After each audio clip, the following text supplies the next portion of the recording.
오늘 이 추경 예산안이 통과되면 대한민국은 포퓰리즘의 늪으로 영원히 빠질 것입니다. 지금 대한민국이 어렵습니다.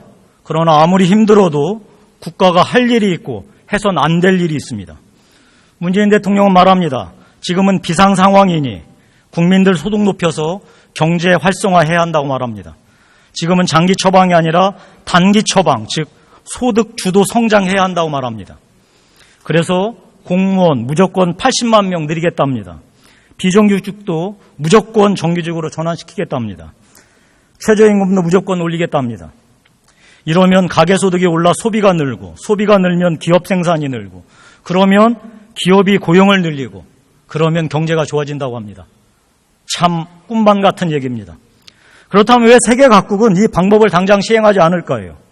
그 이유는 문재인식 성장은 경기 침체를 완화하는 단기 처방이 아니라 장기 처방 중에 장기 처방이고 점점 더 수렁으로 빠져 영원히 되돌아올 수 없는 처방이기 때문입니다. 문재인식 처방은 상황이 바뀌더라도 경제가 정상 궤도로 결코 돌아올 수 없습니다. 케인즈는 말합니다. 수요 부족인 비상 상황이 종료되면 다시 정상 궤도인 시장으로 돌아가야 한다고 말합니다.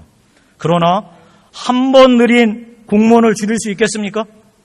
이미 전환된 정규직을 시장 상황에 따라 비정규직으로 바꿀 수 있겠습니까?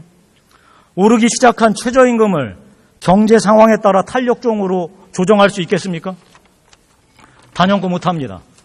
아니, 더 늘어나고 더 올라갈 수밖에 없습니다. 그럼 이 돈을 누가 냅니까? 결국 나라 빚 아니면 국민이 세금 내야 합니다. 그리스 보지 않았습니까? 좌파든 우파든 집권하면 공무원 늘렸습니다. 어떤 경우에도 잘리지 않고 은퇴하면 죽을 때까지 최고 수준의 연금이 나오는 공무원 숫자 늘리는데 싫어할 국민이 어디 있습니까? 지금 그리스가 겪고 있는 국민적 고통과 국가적 치욕이 보이지 않습니까? 많은 사람들이 프랑스 마크롱 대통령을 얘기합니다. 지금 프랑스는 저성장과 청년 실업으로 고통받고 있습니다.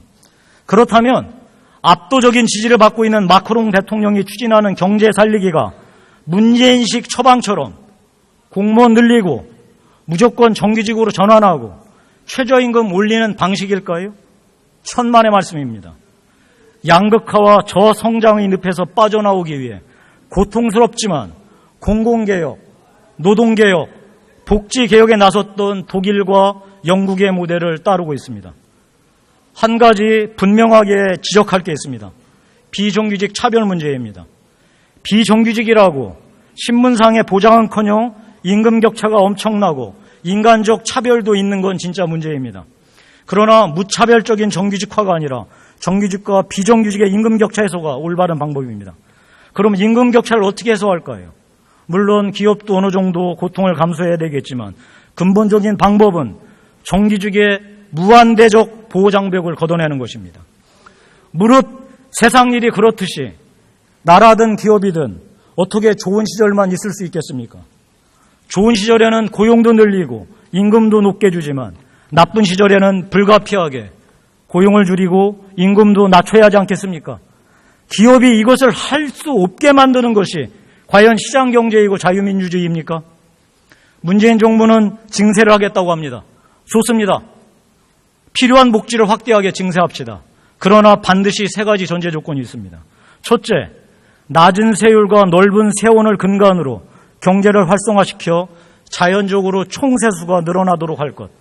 둘째, 정부는 필사적으로 공공부문을 축소하여 재정을 확보하고 규제를 혁파하여 민간을 활성화할 것. 셋째, 필연적으로 생기는 실업에 대해 정부는 이들이 생계를 최대한 책임지고 직업훈련을 통해 다시 일터로 복귀시키는 복지체계를 짤 것. 분명히 말씀드립니다. 세금을 올려 할 일은 공무원을 늘리는 게 아니라 공무원을 줄이고 규제를 혁파하고 민간을 활성화하고 실업에 대한 안전망을 짜는 일입니다. 김동연 부총리를 보면서 실망을 넘어 서글픔을 느낍니다. 소득주도 성장이 아니라 혁신 성장이 답이라고 그 중심에는 정부의 혁신이 최우선 돼야 한다는 그 소신이 어디 갔는지 묻고 싶습니다. 정부는 필사적으로 공공부문을 줄이고 규제를 혁파하고 민간을 활성화하면서 재정 건전성을 최우선으로 확보해야 한다는 그 소신은 어디 갔는지 묻고 싶습니다.